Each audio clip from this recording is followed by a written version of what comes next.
hello, Boston Caribbean Fashion Week. We have finally made it to this week, and I am excited.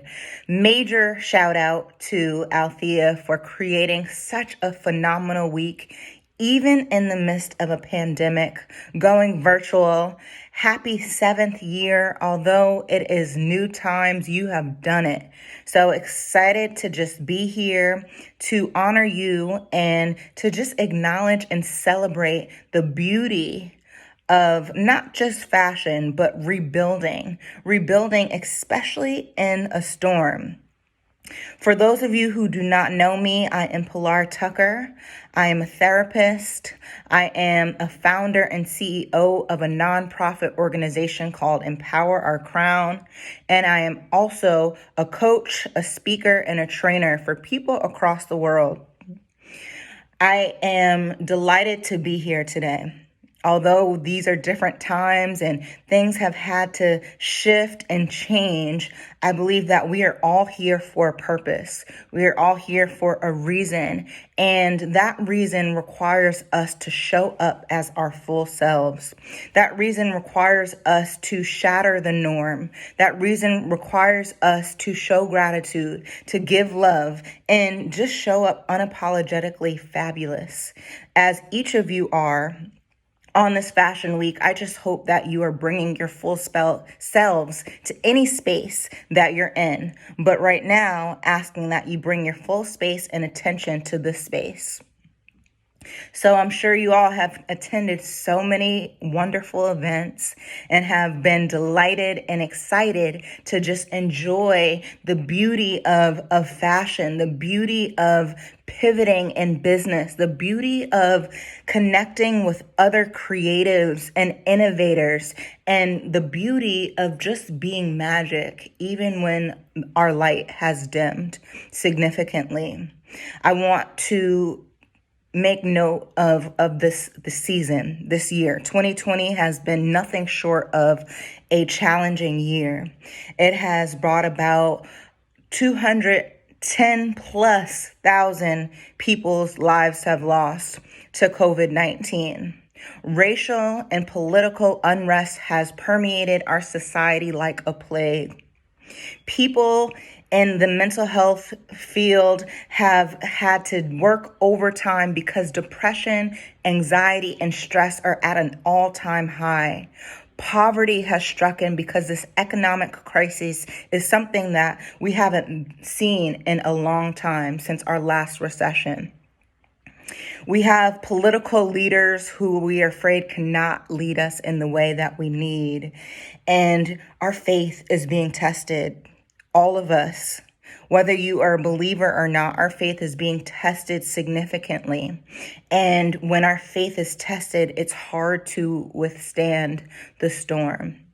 But today, as you all are here and as we are discussing what to do, how do we rebrand? How do we rebuild? How do we navigate through this storm and through this new transition successfully? How? You've probably tried many things already, or maybe you've run, because fight, flight, or freeze are a real thing when you are faced with adversity, when you are exposed to danger and harm. Maybe some of you have experienced the worst time of your life this year. Maybe because it's loss of loved ones. I know I experienced that.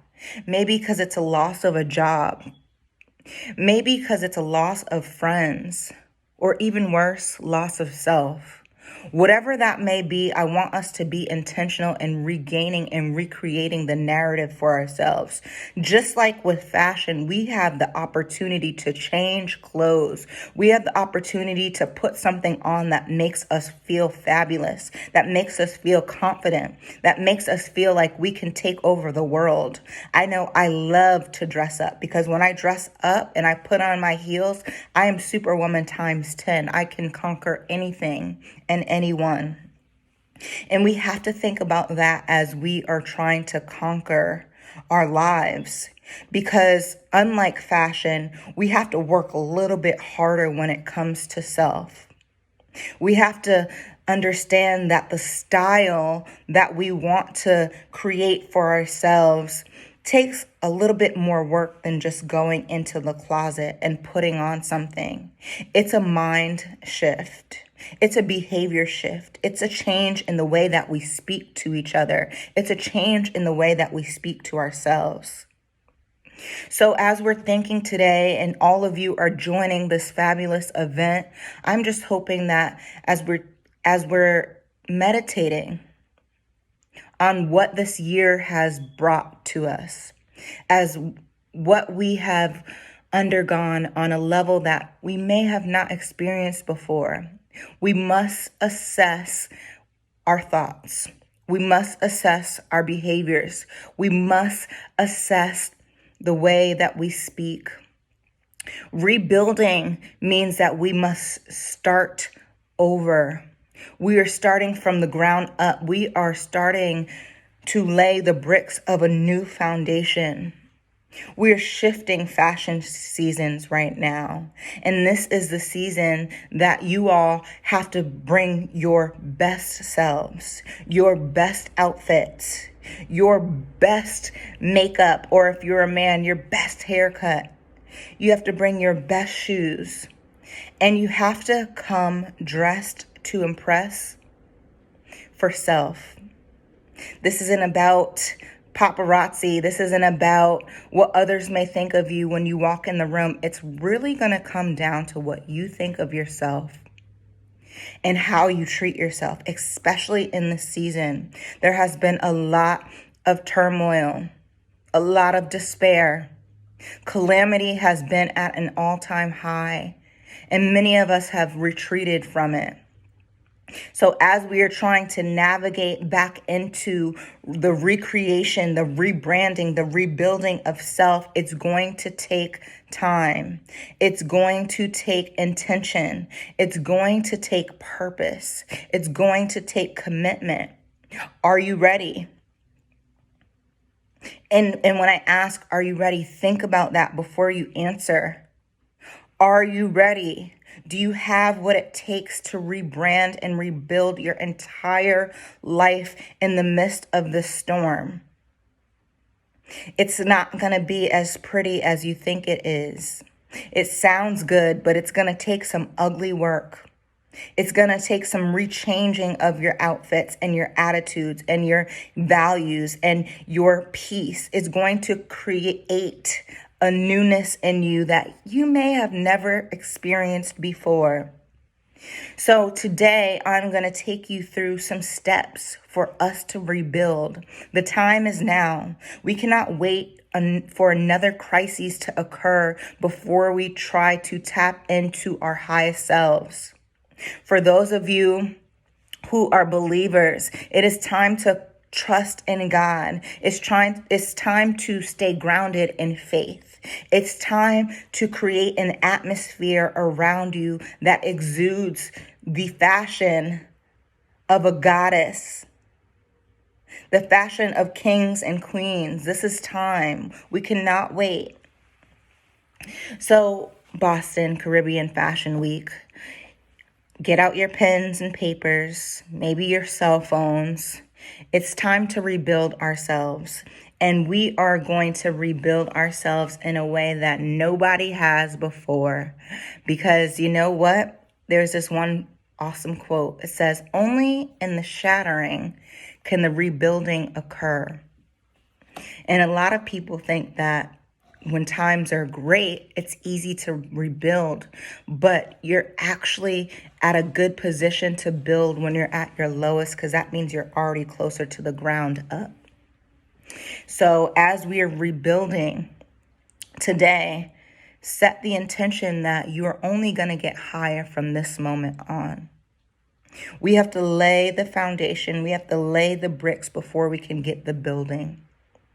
So 1, in order to rebuild your best self, even in the midst of a crisis, you must choose you. 1, choose you.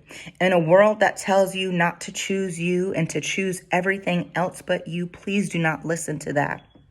We cannot pour from an empty cup. If we can't choose us, if we can't look in the mirror and tell ourselves we're loved, we're beautiful, we're powerful, we're amazing, we're phenomenal, we can, we will, we are unstoppable. Guess what? It's going to be very, very hard to tell that to somebody else if you can't even believe it for yourself. Choose you. 2, forgive yourself in the past mistakes that you may have. It's hard. Some of you have been holding on to past traumas, past mistakes, past, letdowns that you have not been able to break free from. And because you haven't been able to break free from those past traumas, those past pains, it is breaking you. We have to be in a position to forgive ourselves. We are not perfect. If we were perfect, we wouldn't need a God. So because we are imperfect and we are not God, we do fail. We are supposed to fail. Everyone on this earth has failed multiple times. And failure is the exact reason why we know what it means to win and succeed. But we have to understand that when we do fail, we must forgive ourselves. Failure is inevitable. Forgiveness is key to move forward. We have to try to let go and let God. It's hard because some of the things that we're forgiving ourselves for, we didn't even do. Sometimes you got to forgive somebody else so you could set yourself free from the pain that is overwhelming you. And that's hard. Some people don't even say sorry. But say sorry to yourself. Because once you can forgive, you become free. So 2, forgive. Forgive yourself and forgive others, even when they're not sorry. 3, we must commit to healing. As a clinical psychologist in training, a doctoral candidate who practices global mental health, that is my study, that is my emphasis, with a special focus on psychology and policy. No research can prove that healing is not good. In fact, research proves that healing is one of the best things that you can do in this lifetime. Just as you are healing a physical ailment, maybe you broke something. Maybe you scraped a knee. I know when we were all younger, we definitely had some of those types of falls where we just messed up our knees or our arms, especially if you were a tomboy like I was. And we have to heal. We go to the doctors, you have to heal. You break something, you have to heal. The same thing has to do with our minds and our emotions. If you can heal your body, you have to be intentional with healing your mind. You have to be intentional in healing your heart because those two break as well. So we have to heal, and healing is so ugly. It's not going to be enough to put a Band-Aid on these scars. Some of these scars are so deeply rooted into our bodies and our minds and our hearts that they're crushing us from the inside out. And we try to put a Band-Aid on them because we think that that's the right thing to do, that if we could just cover it from the world, then maybe it will go away. Guess what? It does not go away until you work on it from the inside out. We have to take an inward look at what is going on and try to work on it each and every day. It is a commitment.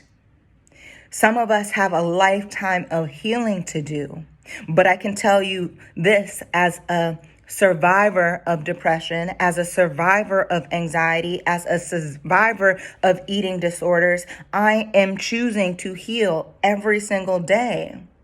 As someone who's lost the people that are the closest to me, I choose to heal because I know that if I can heal, If I learn to feel what is going on and not stay there, then I'm growing into the better version of me, into the godly version of me, into the person who God has created to be this person who is speaking to you today.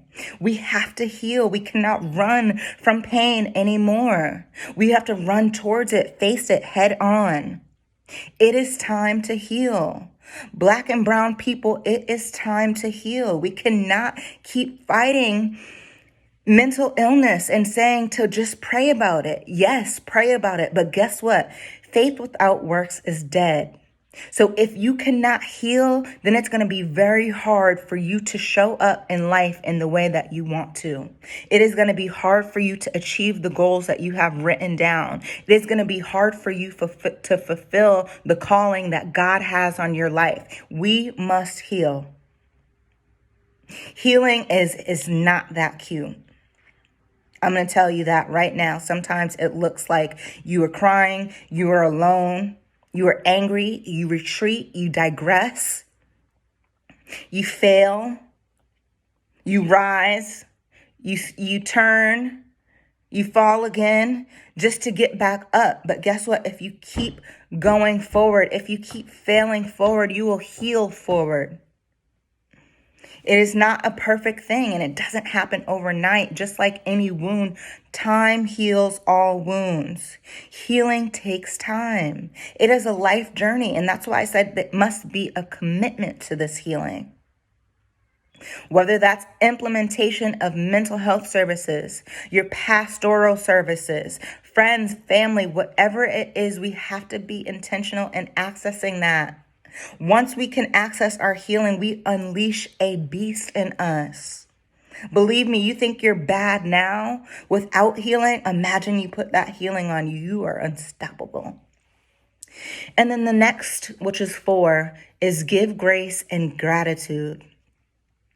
Grace, if God can give us grace for the things that we do, all the sins, if we counted all the sins in this room, this virtual room right now, we would run out of breath. Some of us, just one person alone. But God gives us grace. So we must learn to give grace the way that He wants us to. Giving grace requires us to be intentional in not just forgiveness, but humility and empathy. Giving grace is saying that I know I'm going to fail at times. I know I'm not perfect, but it's okay. And believing that. And gratitude is saying, thank you, God, for this day. This isn't the best day that I've had. It may be a hard day, but I'm grateful. We have to give thanks even in the tough times. And that's hard because sometimes the tough times defeat us in a way that we don't even know how to have the words to say anything.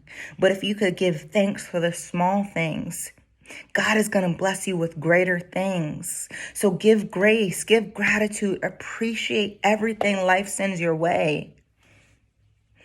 Just like someone giving you a gift for your birthday, they didn't know what to get you. But the thought that counts, they got you something. We say thank you for that. Even if we don't like it, we have to give ourselves that same grace. Sometimes we are going through things that nobody knows about. And we're our biggest critics. That inner critic in your mind is just trying to defeat you. It's trying to take over your positive thinking. It's trying to instill fear in you where faith is supposed to be. Give yourself grace. You've been through a lot. You've been through more than a lot of people. Give yourself grace. It's okay if you didn't reach a certain goal in the time that you thought. It's not about you. It's about God. God has already ordained our steps. So we have to be intentional in remembering that. And give grace. Give grace for the small thing. Give grace to yourself and others. And show love. That gratitude part is key. People are hateful. People are wicked. People's energy, especially toxic energy, is just so overbearing at times that you feel like you become toxic. Don't. Show gratitude. Take your space if you need to, but make sure that you're staying in an atmosphere that you can exude that grace and that gratitude. 5, visualize your highest self and show up as him or her daily. And when I talk about visualization, this is something that research proves is key in terms of creating a life that you want to live. We have to be intentional in visualizing our highest selves, but then we have to show up as that. If you're praying for an A, you cannot prepare for a C. You have to prepare for that A and then go get it. We have to imagine a life that is great and then create it. It is not going to be enough to just dream. It is not going to be enough to just think. It is not going to be enough to just pray. We have to be about it. If you talk about it, walk about it, do something about it. We have to be the doers of the world. We have to be intentional. You have to go out and get it. You want to be the president of the United States? You want to be a lawyer? You want to be an executive director? You want to create a movie? You want to write a book? You want to teach? Whatever it is you want to do, show up as her or him. Show up as them. Do not stop. Don't let any enemy or weapon formed against you think that you can't prosper. It is time to visualize as our highest selves. Raise your head up high. Know who and whose you are. It is time. Stop sleeping on yourself. Stop waiting for the right moment. Create the right moment. You can do it. All things are possible. And 6 actually. Don't give up. We cannot quit. To whom much is given, much is required. Many of us tonight were called to be greater. Actually, all of us. We are all called to be world changers. And you can either change the world or you are changed by the world. The strong will survive and the weak will not. And it's not about who's the best. It's about, are you your best? And are you presenting as your best every day? And sometimes that best changes because sometimes we can give a little and sometimes we can give a lot. But as long as you've given your full self in that day and you commit to the goals that you have and you create a life that you want to live and you don't stop, even when you get knocked off track, even if when you get knocked down, even when you get pushed away, even if you get denials, let me tell you, a delay is not a denial. We cannot fall short because the enemy is trying to attack. The enemy cannot stay here. The enemy is not welcome here. And when he comes, we're going to put him out. Because we can't give up. Now is not the time to give up. We've come too far to just come this far. The time is now. Winners don't quit on themselves, and you are a winner. If you're listening to me, you are a winner. You are here for a reason listening to this talk. You are here for a reason listening to these steps to become the highest version of yourselves, to rebuild yourself from the ground up. We cannot quit. Now is not the time. There is too much going on in this world that needs us. Every one of our melanated, curvaceous, tall, strong complexions. We are just beautiful. We are a creation of God. We are God's image. Do you know that? When you know that and you meditate on that, you know you can't give up. Because we are too phenomenal. We are too talented. We are too creative, and we cannot be defeated. You think about who are the strongest people throughout history. Well, guess what? We are. We've endured a lot. More than the average person, more than any other race. and we still rise. So the fact that we're able to have that psychological and spiritual fortitude to create a resilience in us that is unbreakable should tell you that you can't be broken. And if you can't be broken, you can't be stopped. Don't quit. And lastly, we have to stay grounded in faith. And this is hard. This is hard because faith cannot be seen, but it's felt if you believe. We have to make sure that as we're grounded in faith, that we know that God has a plan for us, even when we don't see it. God has ordained our steps, even when we can't feel the next step. Take your time, pray, practice self-care, be good to yourself. Choose you, forgive yourself, heal, give grace and gratitude, visualize your highest self and show up as them. Don't quit. Have this faith. If you can practice these steps and strengthen your faith, you know that this too shall pass. You know that you are called to be somebody. You are called to do greater things. Whatever that is you want to do, be true to you. And surrender yourselves to God. We can't quit. Our faith has to exceed our fear, or else it's not going to work. You want to be fashionably late? Fine. You have to change outfits a few times? Fine. But you better show up, dressed to impress. You better show up ready to go on that battlefield, because you know that you're dressed in an armor that cannot be broken. Show up for yourself. Show up for the things that you love and the people that you love. Change the way that you think about the situation.